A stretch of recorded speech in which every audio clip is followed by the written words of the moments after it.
father Cody and her grandfather Charlie were all awake. Jeannie started getting ready and headed out for work for the day. Charlie needed to sleep, so he took 2-year-old Kalia with him to the area that has the vending and machines. When they got there, there was a man standing there who approached them and asked if Kalia would like some candy or some chips. Grandpa Charlie told Kalia that was okay, and she accepted the snacks from this man. After that, the man said, "God bless you," turned and walked away. And unfortunately, it seemed to be a kind gesture from a tiny stranger.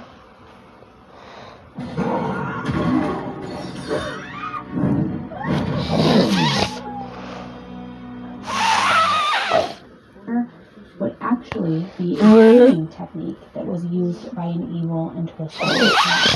When Charlie came to the family's room, the four decided to go to a and pick up some groceries and grab some supplies that they needed.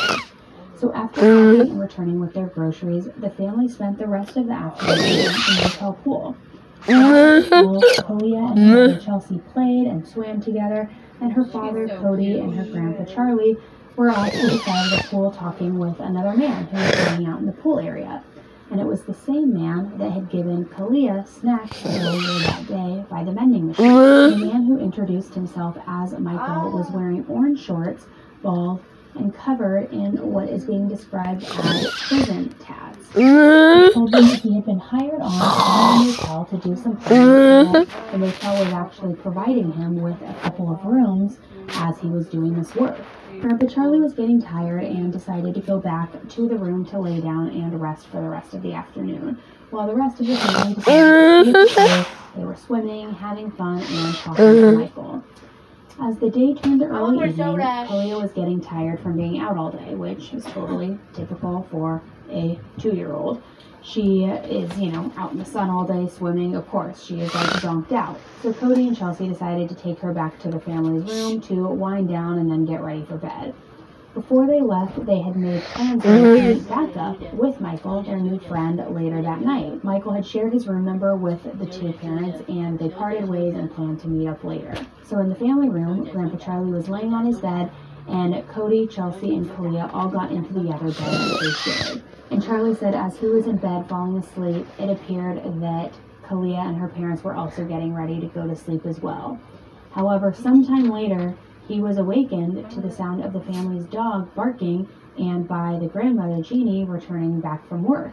It was around approximately 11:30 p.m., and Jeannie noticed that the door was ajar and that Kalia was not in bed. And she found this to be odd because Cody and Chelsea usually didn't take Kalia with them if they were going to be out there. So Jeannie asked Charlie where baby Kalia was, but Charlie says that he didn't know. So the both of them figured that she had to have gone with her parents, so Jeannie went on to jump in the shower, take a shower, and get ready for bed.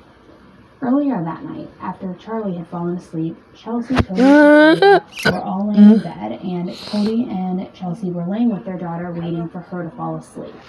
And when she was fully rested, apparently the couple left to go out of their room and go meet up with their new friend Michael that they had met earlier that day. And it's written in the affidavit that in Michael's room, it was evident that the three of them hung out there, drank alcohol, and took drug substances. It starts with an M, and it rhymes with Seth. I can't say it on YouTube because they'll probably flag me.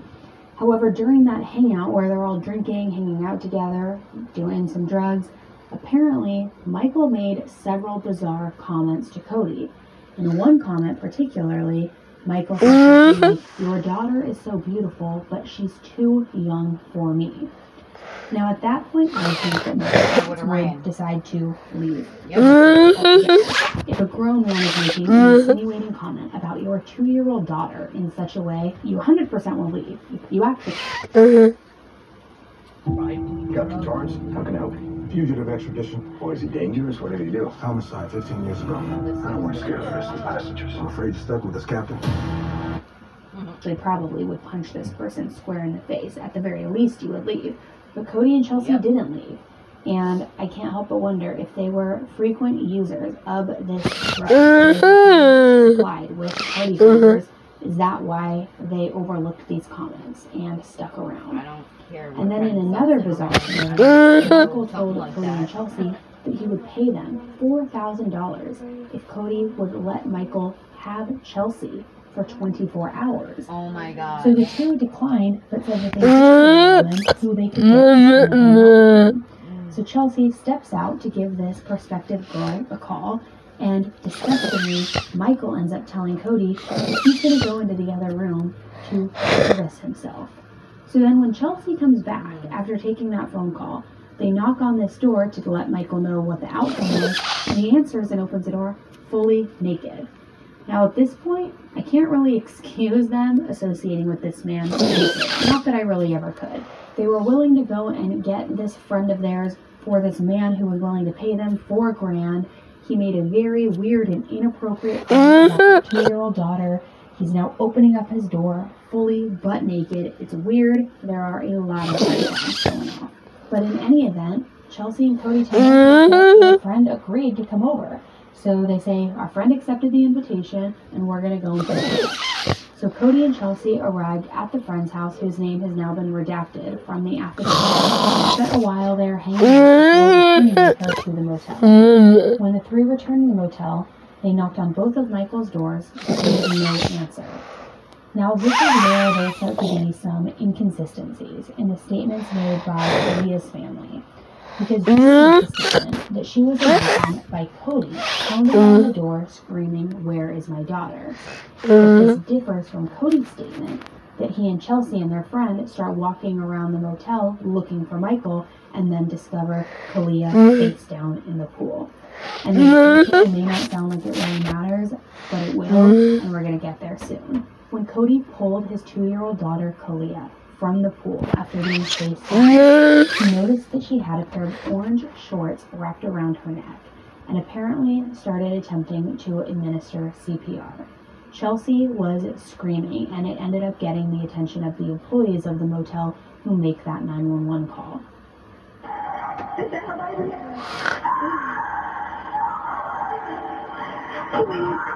Please come. Somebody come now. Please. Okay, where are you at? Oh my God, I'm at the Grand Prairie Hotel. And it's a little girl that is in the pool. Motherfucker. Now I know why I paid for not to have the ads. Holy shit. I mean, there's just so many of them. What the fuck? There never used to be that many. This lady and these two people that came down with her. And she was in the pool and she's drowned. Please send somebody right now. Oh God, she's blue. Oh God, please send somebody right now, ma'am. Well, hope is on the way to you. I'm going to give you instructions on how to do CPR.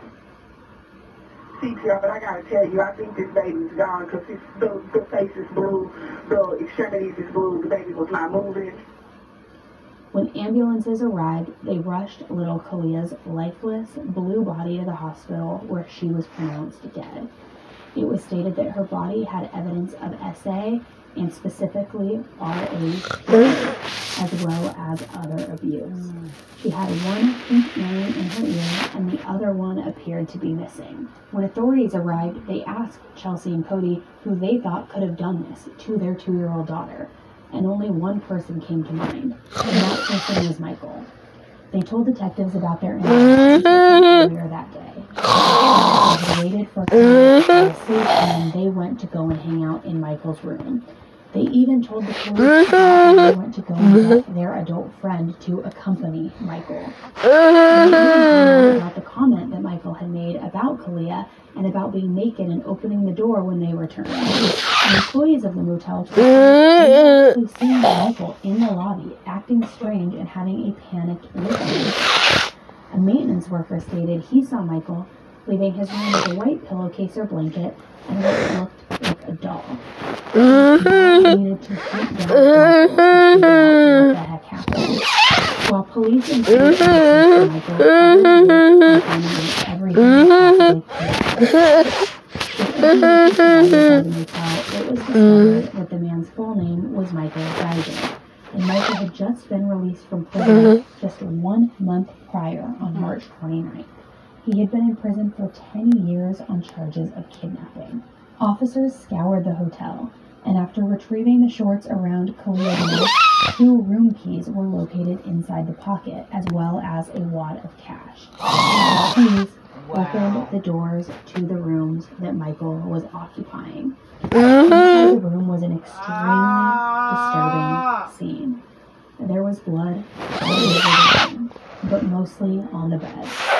Placed on the bed were gummy worms, said to be arranged in a way that didn't appear to have been accurately inserted. There were also apple vegetables, consistent with some that were missing from a pack that was located in Kalia's family's room. There was little girl's clothing, as well as a pair of blood-stained children's underwear with a Baby Shark logo on the floor. On the TV, the channel was turned to a cartoon program, and it was facing the bed that had the candy all over it. An officer stated it appeared that the room was set up to